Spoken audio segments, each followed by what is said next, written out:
So the Second Amendment, I think, gives us a single constitutional principle, but that doesn't mean that that principle requires us to have the same gun control laws in all parts of the country.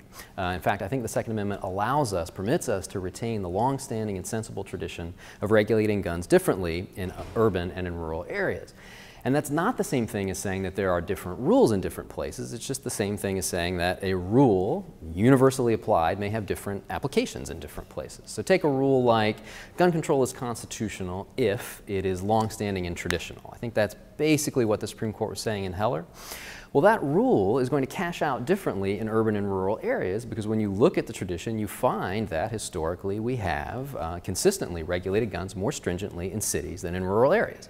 At the time of the founding, the major cities, Boston, Philadelphia, and New York, all had extremely stringent gun control. They made it impossible for people to keep guns in their home loaded or to keep gunpowder. And that same tradition of treating guns separately, treating guns differently rather, in urban and rural areas spread as the country did out west throughout the 1800s. Famously, the gun havens like Tombstone and Dodge City had laws that forbade people from having guns in the city limits. When you left, you could get your gun again, but when you're in the city, you couldn't. And what that means, I think, is that the same question, is this gun law traditional and long-standing, gets you different answers in urban and in rural areas.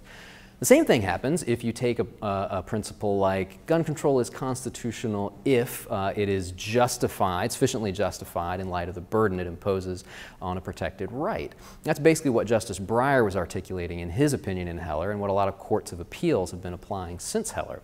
And that question too gets you different answers in urban and in rural areas, and that's because gun violence is a disproportionately urban phenomenon.